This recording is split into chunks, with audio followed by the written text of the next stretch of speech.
Hi there, it's Milo here, and I've made the decision to stay up irresponsibly late so that I can talk to y'all about reproductive futurism and the Queerocolypse. Reproductive futurism is based on a relatively simple idea, and I think it's an idea we've all heard before, the idea that children are the future. Now, that doesn't seem so strange at the face of it, mostly because we've grown up with that set of ideals. But when you take a peek beneath the surface, you notice that this has some pretty interesting repercussions. Because you start to ask, why is it that we do care so much about children? It's not like we're arguing all of these what about the children things solely for the good of children. A lot of times these for the children arguments are used in defense of homophobia, censorship, and a lot of repressive ideas. They're not used to protect children, they're used to support a repressive society.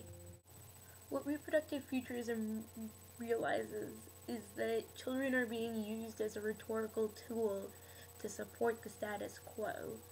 And they're being used for that reason because children represent immortality.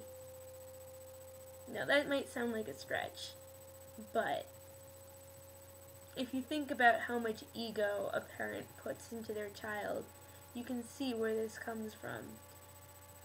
People think of themselves as continuing through their children.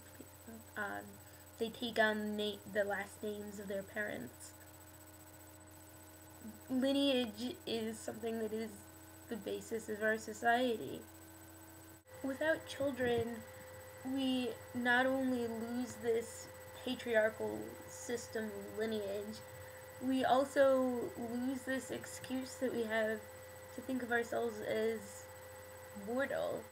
It's pretty scary. So, no wonder these right-wing bigots are saying, what about the children? What about the children? They're scared. They're scared for their lives because they're not willing to accept their own mortality. So they project their ego into their children.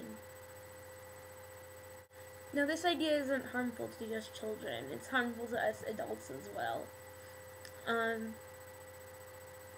Think of any person who doesn't have the ability to reproduce or chooses not to reproduce. Queer folks, people who don't want children, people who opt for abortion, people who are barren. These people are pushed to the edges of society, considered unacceptable pariahs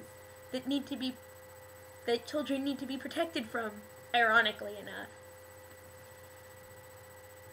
They scare people so much because they remind people of this mortality. They remind people of the fact that children aren't them. Children aren't their future, and they, just like the queers, will die.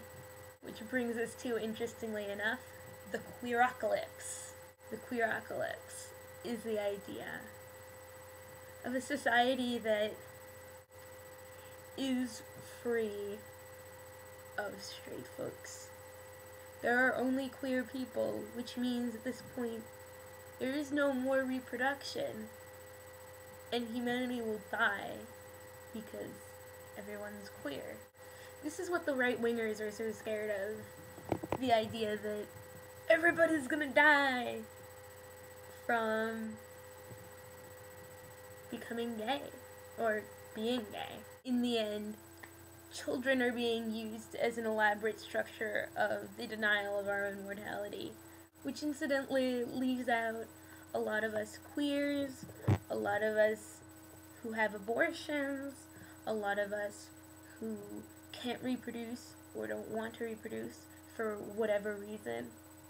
We are left out of acceptable society because we remind those straights and narrows that they're gonna die someday.